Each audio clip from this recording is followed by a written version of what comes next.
Good Shabbos again, everyone. A Chicago native and a former lone soldier in the IDF, Joel Chasnoff has performed his unique brand of clean, Israel-positive comedy for more than 1,000 Jewish communities in 10 countries. Joel is the author of 4 books, including the best-selling memoir, The 188th Crybaby Brigade, about his experience as a lone soldier in the Israeli army, and Israel 201. In Israel 201, his latest book, Joel and his co-author Benji Levitt pull back the curtain to unveil a more complete and comprehensive portrait of Israel that extends beyond the typical Israel narrative. In the words of former Prime Minister Ehud Barak, whose book is on the back of the cover of the book, this wonderful book will show you the Israel you didn't know you didn't know. The book has received advanced praise from some of the largest names in the Jewish world. Joel is a friend. He's an absolutely wonderful man. It's always a pleasure to have him here at Beth Yeshurun. He currently lives in Ra'anana, Israel, with his Israeli wife and their 4 children.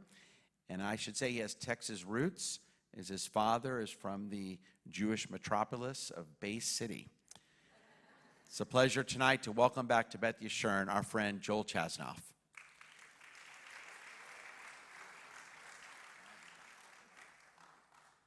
I thought there was no applause allowed in a Shabbos service. Thank you so much for clapping. Thank you, Rabbi Strauss. Shabbat Shalom, everyone.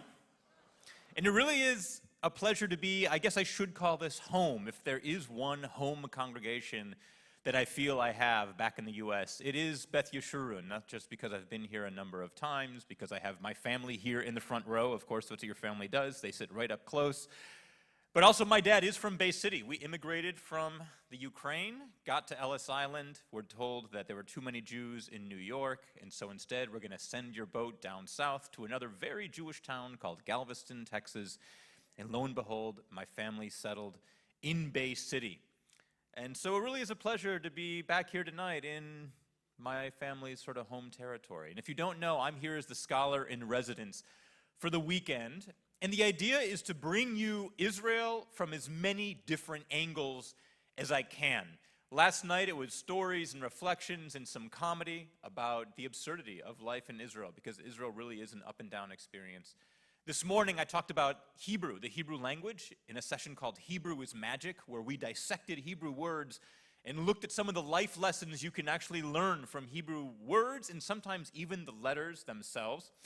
Tomorrow after the service at Kiddush, I'm going to give a presentation which I really encourage you to come to. It's on Tohar HaNeshek, purity of arms. This is the Israeli Army's code of ethics in battle, which is different from every other country's code of ethics in the world. Most Western countries do have a battle code, but Israel's is significantly different in 2 ways, and it actually relates to the Torah and Jewish law. And so I really behoove you to come to that tomorrow. We're actually going to have the text in front of us and discuss it as a conversation. It won't be a lecture, it'll be a back and forth. And what I want to do right now is sort of bring you a little bit of Israel through this week's Torah portion, which is Vayeshev. Now, if there's one Torah portion that doesn't need a Dvar Torah, it's this one, because it is the only portion in the Bible that has its own Andrew Lloyd Webber musical developed out of it. Way, way back many centuries ago. Ring a bell? Yeah, Joseph in the Technicolor Dreamcoat, based on Vayeshev. That part did not make the title on Broadway, based on Vayeshev. But the Joseph story is really fascinating in a number of ways. And one reason it's so fascinating, I think, is because it's the final 4 portions of the book of Genesis are dedicated to the Joseph story. I mean, 4 Torah portions to one story. The sacrifice, the binding of Isaac, was only 1 Torah portion. The creation story is only 2 chapters in Genesis. And yet, the story of Joseph gets 4 Torah portions, 4 weeks in a row. And I think it's worth asking why. Like, what is so monumental about this story that it needs 4 portions to tell it? And in a moment, I'm going to tell you what I think the reason is.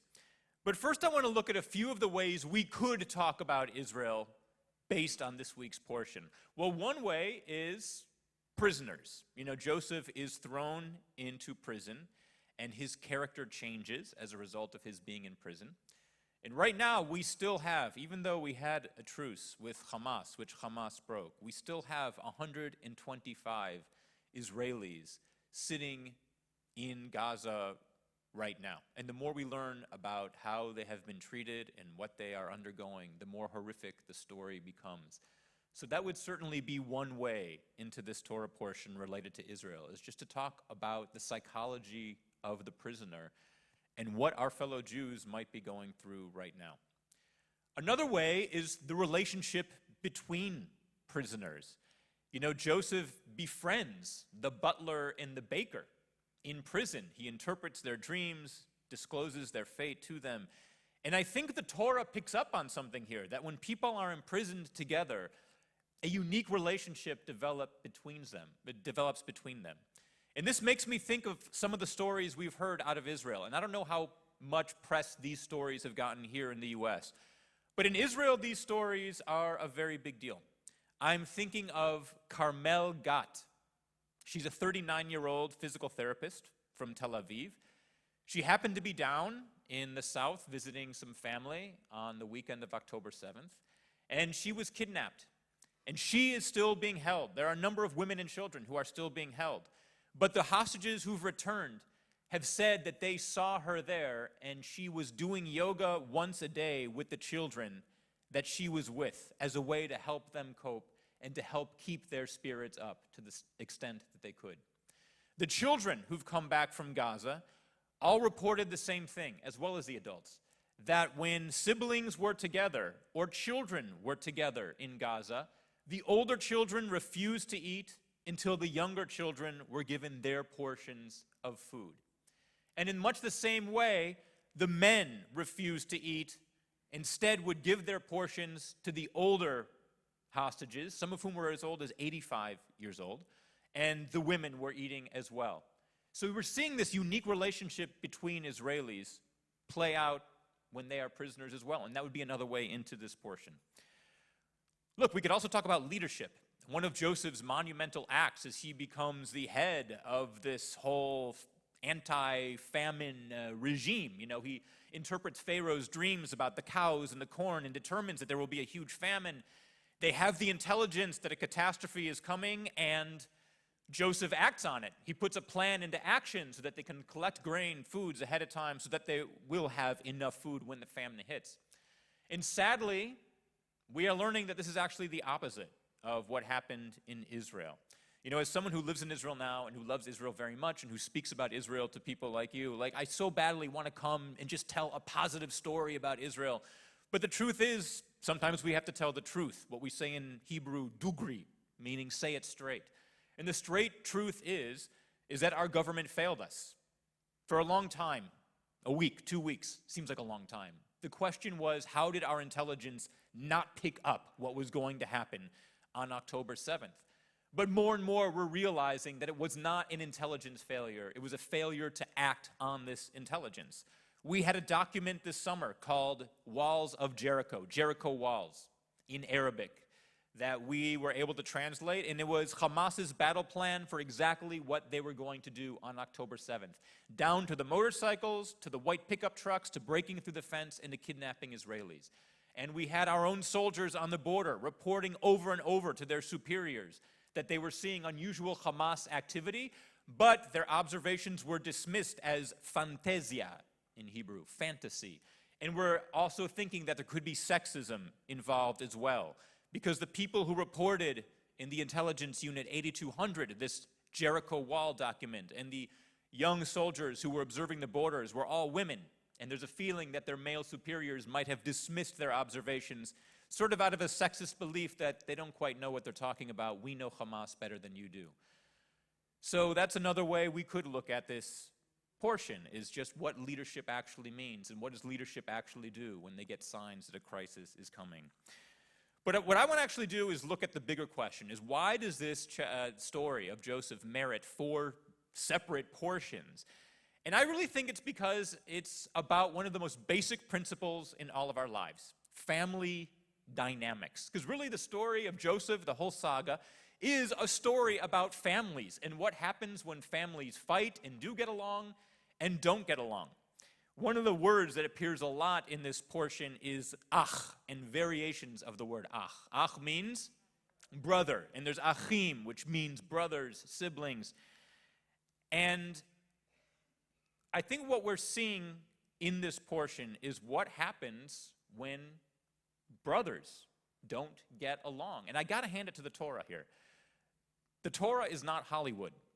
You know, the Torah tells it to us exactly like it is. Hollywood and America, we're fond of expressions like brotherly love and I love him like a brother. But you never hear that kind of tale of brotherhood in the Torah. And if you just do a recap of all the different brothers in the Torah, let's see what happens. The first two brothers in the history of the world, Cain and Abel, one kills the other. Not a good sign. The next really well-known pair of brothers, Jacob and Isaac, Jacob and Esau, Isaac's children, Jacob and Esau, one steals the birthright from the other. And Jacob and Esau meet on the battlefield. And there's a verse from that meeting when they meet on the battlefield that is actually the foundation for Israel's code of ethics that we're going to talk about tomorrow. So that's another instance of brotherly love not really panning out in the real world. And of course, you have Joseph and his brothers. His brothers throw him into a pit and bloody his coat with, goat's blood, and tell his father that he's been killed. So the Torah is telling us that sibling relationships are complicated. But what we're seeing in Israel right now is a country that went from milchemet achim. Anyone know what milchemet achim means? Civil war, but literally brotherly war. War between brothers. That's how we call it in Hebrew. Civil war is brotherly war. 4 months ago, we were on the brink of civil war, and on a dime, on October 8th, we became a unified country. And very fittingly, the word for unification is achdut. And within achdut, you have 3 words embedded within it. One is echad, which means one, a singularity of purpose. That's what Israel has right now. Chad, which means sharp or penetrating, which means you are focused on a goal, and Israel is focused on a goal, recovery. And the other word you have is ach, which means brother.